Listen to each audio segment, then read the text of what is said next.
Welcome back to another painting session. Though today it's going to be less of a painting session than it is a tutorial session, something that has been long overdue for quite some time. This is something that I plan to do after I reached 100 subscribers. Thank you all, by the way. But it seems we're a bit, what is it now, 34 subscribers overdue of that. So I've been waiting to do this for quite some time, this tutorial of sorts. Now I'm gonna do something a bit different here. I'm going to make one singular painting, but there is going to be segments. These segments will be each video, where each segment will hold a different element of that painting. Of course, the first one will be the planets and space. I won't have too short. If there is a too short of an aspect of something, I'll make it larger, like I am doing with the planets and the space as well, grouping both of those things together to make one cohesive thing. So that's what I'm going to be doing today, to teach you all how to do, as for a little bit of a history lesson, some chain spray painting lore. I have never taken any art classes besides elementary school, where the most advanced thing we learned was tertiary colors in the color wheel. That was the most advanced thing we did. So I didn't really learn much of anything except for, colors and all. Everything else I learned by myself and from watching those who have painted before me. So I hope to have a similar interaction with you all, to be able to make something that you all can learn from, not just from seeing it, but from listening to me and allowing me to run it over with you. Of course, you can do the Bob Ross style of things. You could have this along in the background of you painting. I am in the garage right now, so I'm not really in a pretty good studio at the moment, but my garage, it works well enough. If you have an equivalent or a studio of your own, feel free to, if not already there, to go over there and try to paint whatever I'm doing along with me. It'll be a good interactive thing. I'll go slow, nice and slow, go pace by pace, bit by bit, each tiny little detail, to try to make the best tutorial I can ever muster, especially for now, anyway. Now, I will show you again the sketch. Now, I made this a while ago, a few weeks ago it would be, and this painting is based on a real place in, I believe it's in one of the stand countries, Kazakhstan. I don't really know. I didn't put the country name, though I did put the title of the place, the Darvaza gas crater, the gate of hell, the entrance of hell, hole to hell, whatever it's called, whatever you want to name it. If I butchered that first name, the Darvaza, I do apologize. But that is just how I think to pronounce it. If there's another pronunciation that is correct, please inform me so I can do them better for the next videos, if I read it in time, that is. So to recap, this video will be the planets and the space, nothing else. I'll stop after that, and I will make another video covering over the mountains, and then after that the landscape and the crater in the middle. So it should be 3 parts. I might do a 4th part. I might add trees, some barren trees, have that in. I plan to do tutorials for other paintings as well, but this will be the first one. So with that out of the way, all that introduction, I will now start. Of course, you might already notice that I have already prepared some of the painting, the alignment of the planets, and have outlined where they should be.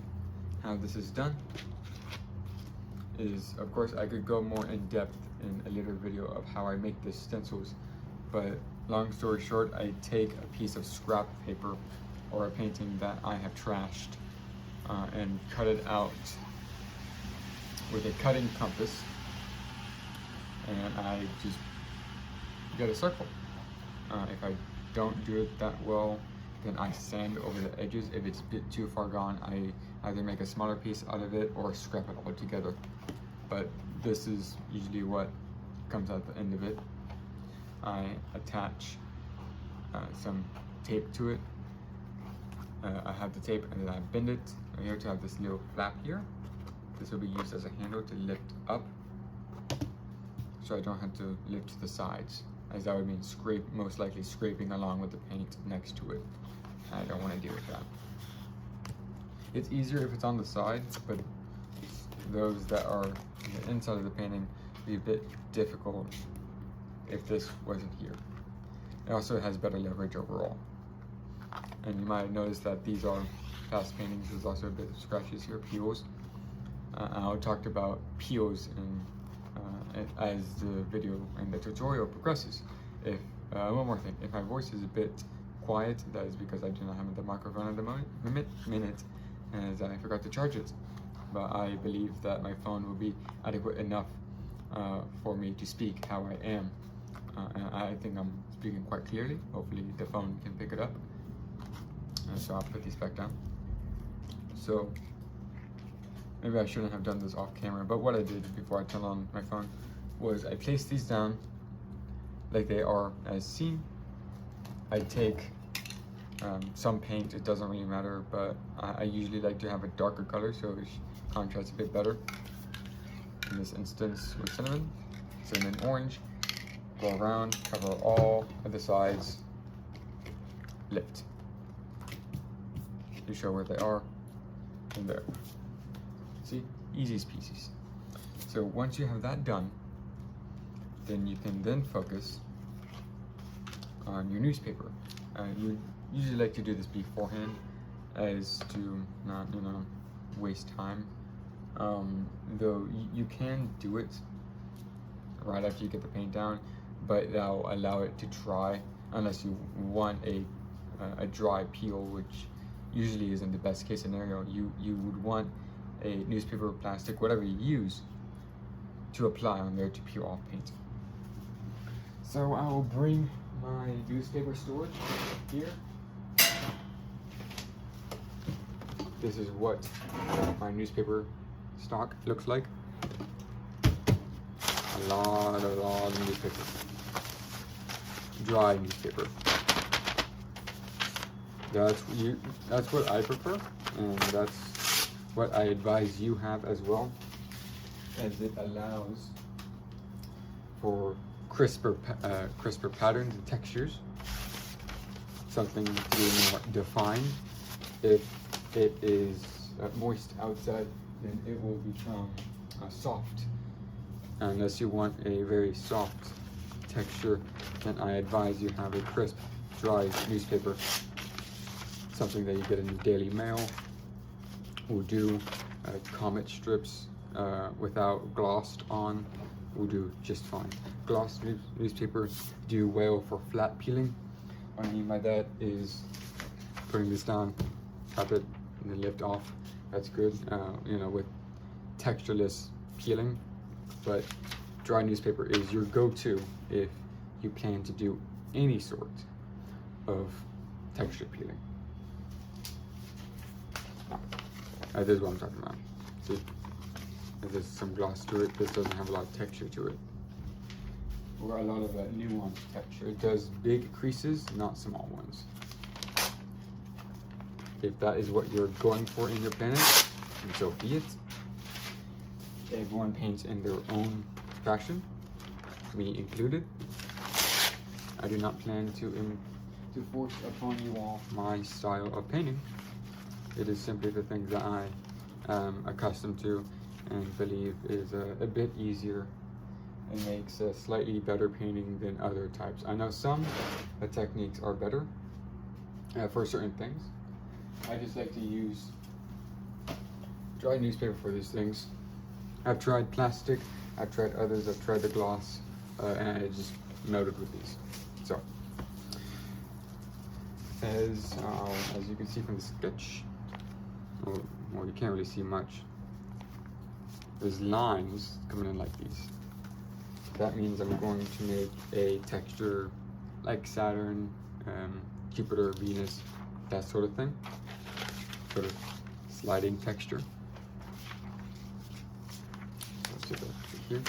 So how you make this is you fold here, hot dog style, or hamburger style. It doesn't really matter. It depends like where you're going with it. Here, I plan to do it like this. Though I suppose I can do that. I think that's what I need to do. So like that. So now it's gonna be hamburger style. Crease, hard crease, make a crisp seam. Fold again in half, and again in half, and again in half. You can choose to do it again, but I think this is fine. Once you have that, crumple it to add some added texture and flavor to your texture. And once you have that done, unfurl it until you have something that resembles this. See?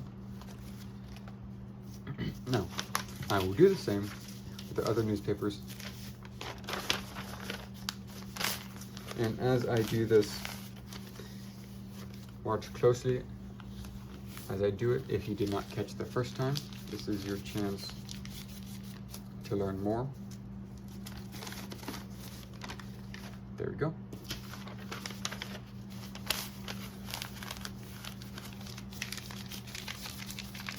Crumpled up. Unravel. Crease, crease, crease, crease, and one more time. Crunch, and then unravel.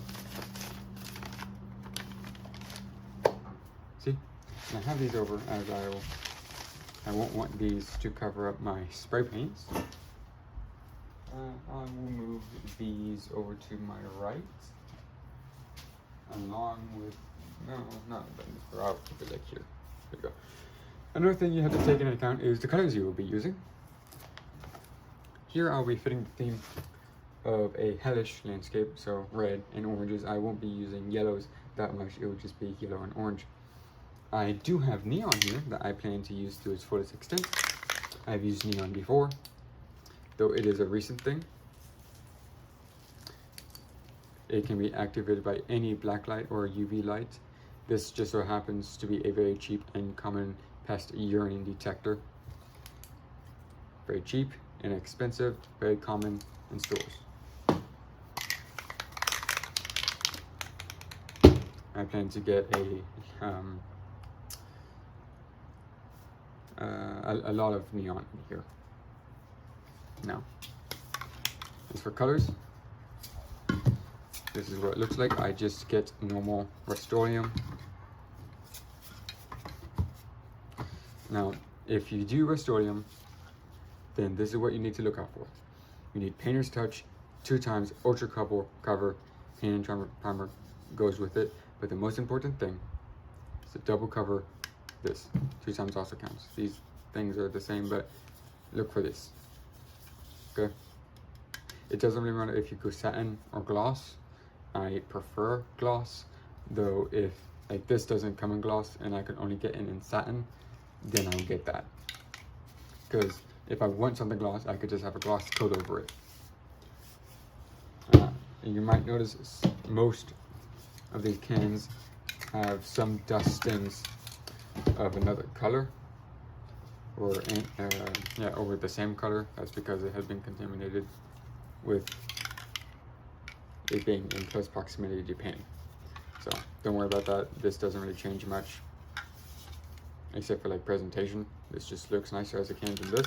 That's fine. It works the exact same. So these are my oranges.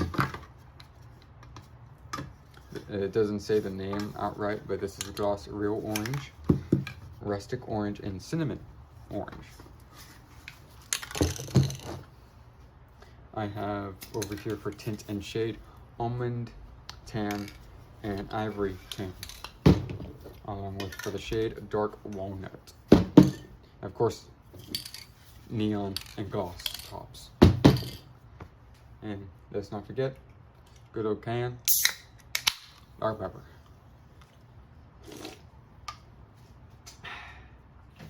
Good old can, DB. Okay, now, another matter.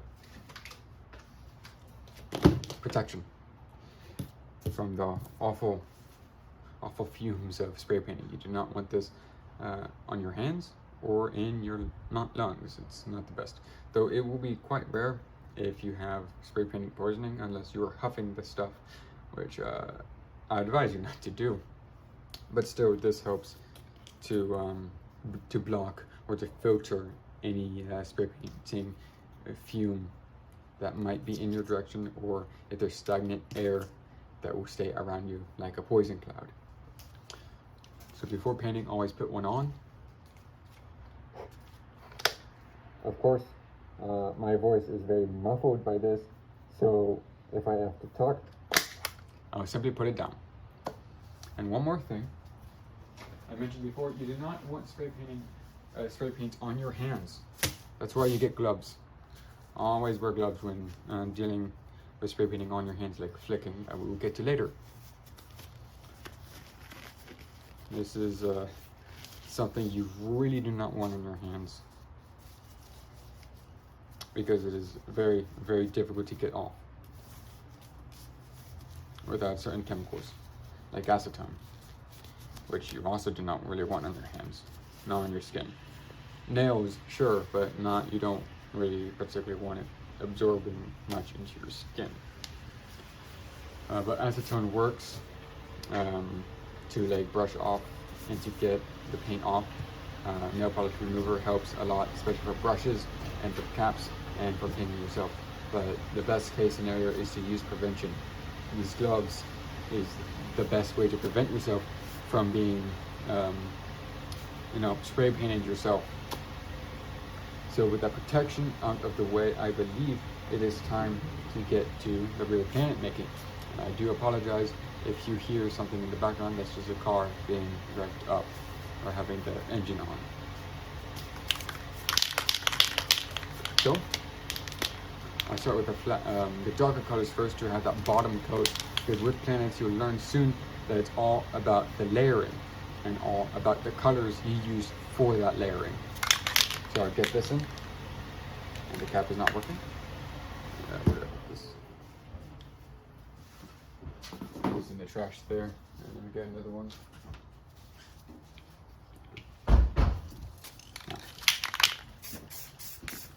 Got the red here.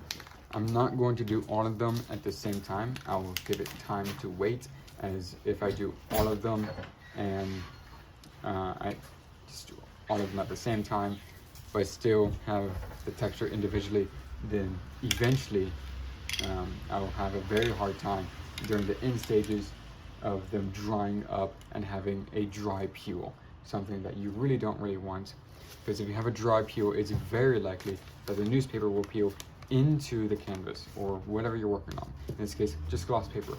And if you have the newspaper being peeled onto your paper, that would mean that you now have a contaminant onto your paper, something that is being lifted up and blocking any sort of painting you do afterwards. So big prevention is just something bit by bit. If you want to block anything for any prevention of contamination of colors, then there's good measures to do though. Like any paint dividers, something I'll show you later on, and I'll have an example of. But for now, I talked long enough. Now, you see, I do only quadrants. I don't do the entire stem with one particular color. I do a gradient of colors. A gradient is a smooth blend of colors from a tint to shade category, or even sometimes new colors altogether. In this case, it will only be into shading to more tinted reds and later on oranges. Now I'll have a red bottom layer, and upon that I will have a orange and tan cloud along with the neon. So I have this in a bit of a bigger quadrant. I do this here as it will blend much better with the shading. Here, and the orange. Same over here. And up towards here, we will blend more into the tan and the almond, as seen here. See, as I am covering it all. This is caused by, this is a good point to talk about. This, you see here, something like the almond is sinking below the orange. That is caused by a mass amount of paint. It doesn't have to be one type of paint. Any paint in particular can cause that too much. Okay, now lighter, to top it all off, the orange neon. And to see that it works, we'll use this, see?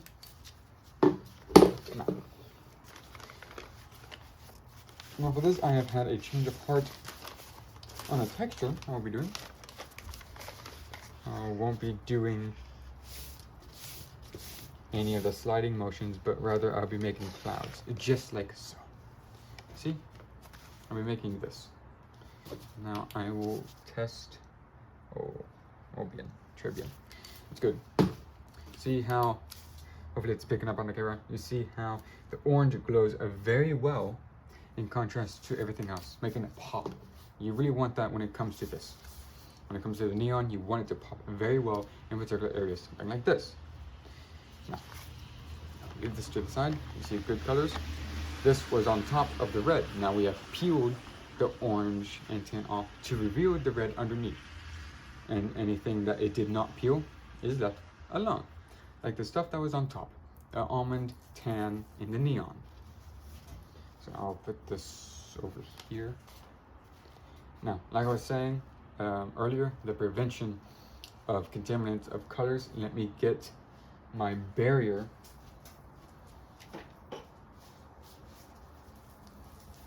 Right here. Now, you want a weight to have it lean up against. So a full can of whatever. At the moment, I'm just using gloss clear coat. That will work just fine.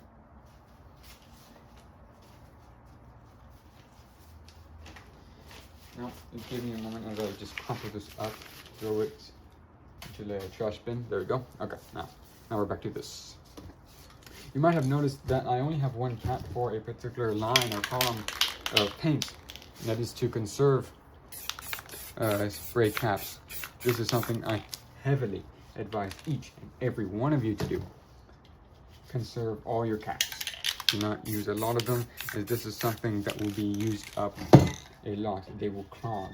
They will be messed up no matter if you clean them like I do or not with acetone, unless you know how to reverse engineer these caps and clean them from the inside out. Sometimes you can't even fix the internal structure of the can, like valves. If something in the valve is clogged, then you're really screwed. And that could be caused by something in the cap being broke or being clogged. So really make sure that you have an extra dozen even of caps that you can always rely on. See, in the beginning, I had a cap fail on me that I had to put in the trash. And I had then replaced it with a cleaner cap. This is something I usually don't like to do, but I have to do it regardless. As well, what am I going to do? Paint with no cap? That's not really much of a possibility without it being not good. Now, finish up on this second paint here. I will have the neon. As it had a different valve system, it goes linearly. So I spray like this, lay down, swipe. Now see, okay, didn't have that much of an impact, thank goodness. Now you might have noticed how I swiped.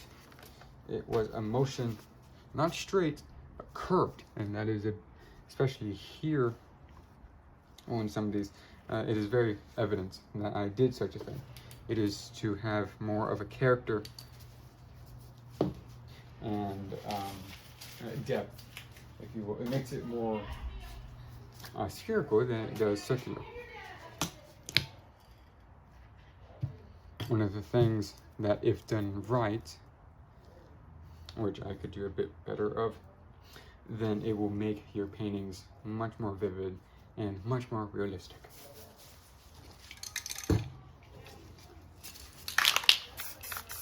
Now, you might have also noticed that I plan to do the exact same texture for all these paintings. Now, even if I use the same texture, that doesn't mean they're going to look all the same. See, for these two, they look very, very different. This is more muddled at the end than this. This has less clouds here. These are more striped than this.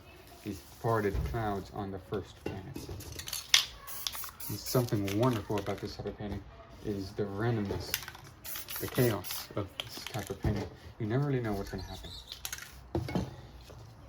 Whenever you lift up the stencil, whenever you lift up the newspaper, you never truly know what it's going to look like. You can try to influence the outcome as much as you can, but at the end, you can only have a vague picture of what it might look like, not what it will look like. And there's beauty in that. As you know for certain, there will be some starch variety in any painting you create. There's uniqueness in any way you paint. And I think that is just grand. Beautiful. Try not to have the newspaper move a lot. Try to keep it still. I'll have it one more time, as it didn't really get the end. There we go. See? At the top, there's a bit of firiness to it. That's the texture I'm going for. See? And it glows just as well. I don't plan to have a top layer of neon. This is enough. I don't think I'm going to add any tints, as there's already tint enough. And it might just drive away from the neon itself. Might muddle it a tiny bit. So I'll just keep it there. I'll have shade, of course. But this, I think, is fine. On the tint side of it. This tint side of things. Sorry, that was getting to me.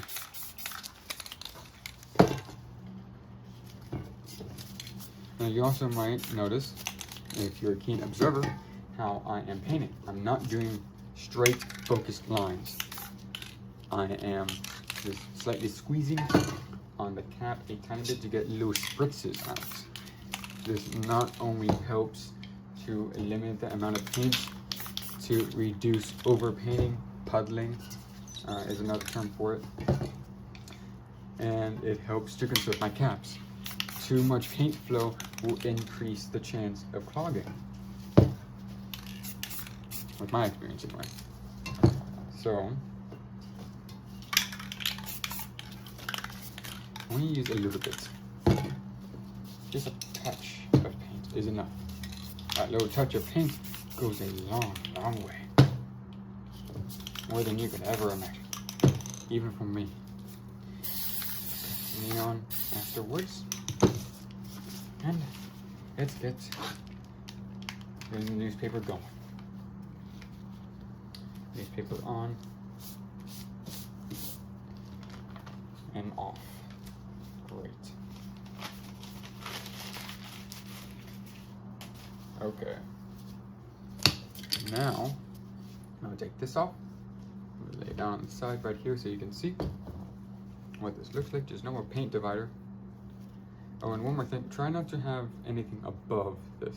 If anything crumbles down, like even any slight hairs that you might not even know that's on your hands are on your hands, and it will fall down by chance. And that's the contaminant. Try to avoid those things at all costs. So one more check. They're all different and similar at the same time. That's what you want. you're really wanting something like this. So I'm still deciding whether I do want to have a tint.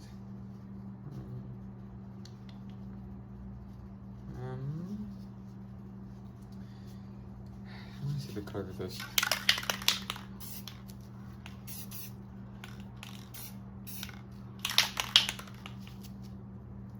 That's fine. I think that's. Man, I really don't know.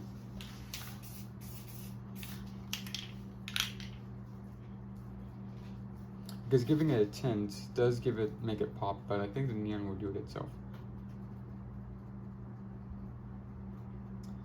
It also helps it fade in the background, or have a more depth to it. But I think this is fine. I'll bite the bullet in this if it goes bad.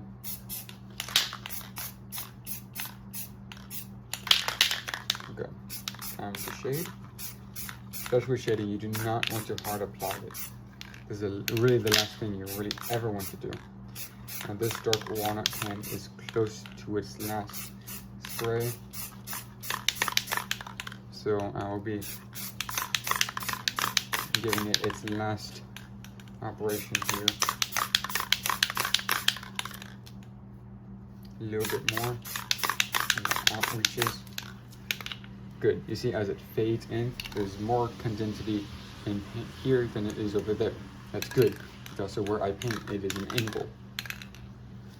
See? Very good. I leave it like that. Now for this.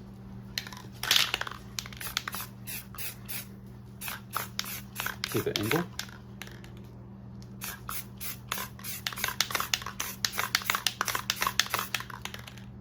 Now I look back a little bit each spritz to see the progress, as there is glare from the ring lights where I can't really see a lot. So I do have to move a little bit to see how I am doing.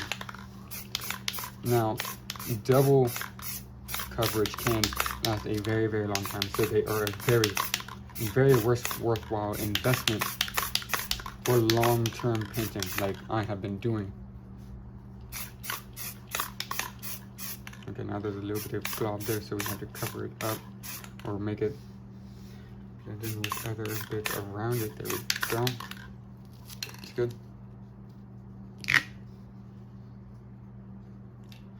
Now over here, we need a little bit, just a little bit on its sides.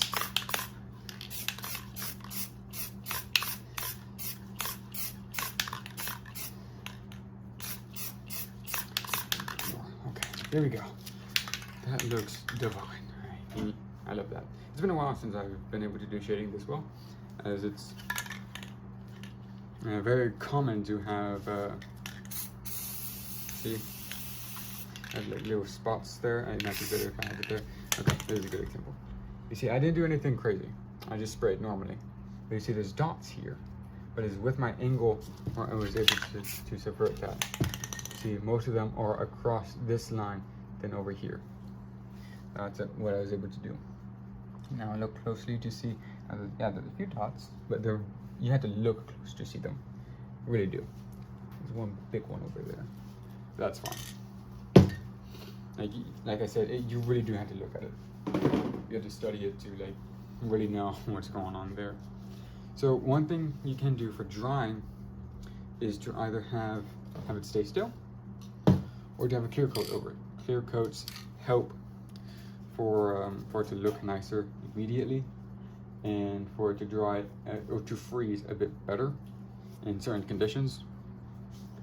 But here I think it might be a better call to leave it as it is. If you use particular paint like metallic painting, never use gloss.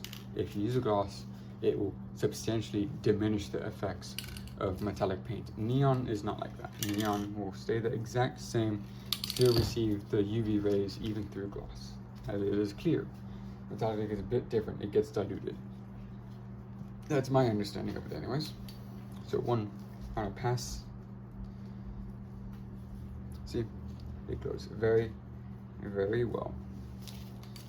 So I'm going to leave it as it is and come back to it. I'll see how we are doing on time. how long it is doing. 35 minutes. Though I think maybe I'll make another video for the space. Maybe I might just do that to, you know, get more of that. Not out of time. I don't have those yet, unfortunately.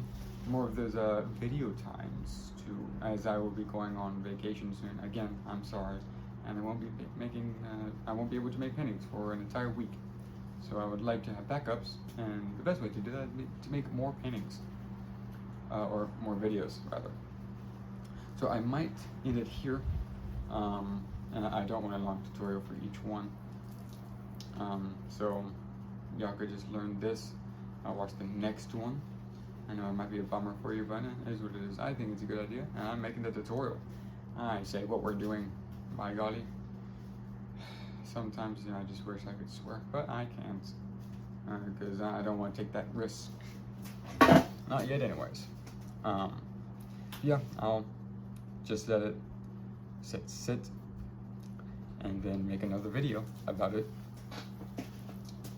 I might still deliberate if I am going to make another clip to this video. Actually, no, I won't, because the exporting is way too long. That is one of the reasons why I had to stop here, because it's like 34 minutes when I checked. It might be like 36 at the moment. So I do have to watch that too long, and it just won't work. Okay, it just won't export, and I won't be able to upload it. So it's just how it works at the moment, which sucks. So now I am, you know, gonna stop this side of the tutorial, though it will continue on. I hope that you've enjoyed this part, just the planet side of things. I sure have. I sure have really enjoyed teaching all of you, whoever is watching. I do thank you sincerely for watching little old me attempting to teach you all how to make spray paintings. I hope in teaching you all this, you might be a better painter than I am. And I would love to see that process. Like a parent looking down on their child, seeing how they developed. Though this is a tad bit different. I still wish the best for all of you in your endeavors if you choose to go down this hobby like I am doing at the moment. This isn't a career, by the way. This is just a hobby for me. But I do hope that me doing this tutorial does help you all to learn a little bit more about the magic behind the madness, and that madman being me. So of course, next tutorial will be me making the space, making the stars themselves, putting this space above us that surrounds our Earth into a piece of paper. And I think that's gonna be a very interesting thing to teach you all about. Now, again, thank you all so much for watching. I hope you have learned something substantial from the things I have bestowed upon you all. I hope I have covered the many things that you will need to spray paint. If there is something else that I did not cover about the planets, if it's something about the space, then I'll cover it next video. But if it's something about the planets or something else for preparation that you have questions about, do please tell me. I like the materials I use. And any other questions I did not answer or give credence to here, then do please ask them. I'm more than happy to answer them. And of course, again, with that out of the way, I'll end the video here. And thank you all once more for watching and taking the time out of your day to paint with me. If you were painting alongside me, like good old Bob Ross style, then I hope to hear from you all of how it looks, step by step, how it looked after the end of each painting. So yeah, thank you all so much for watching, and I hope to see you on maybe another painting, another tutorial, or another video altogether.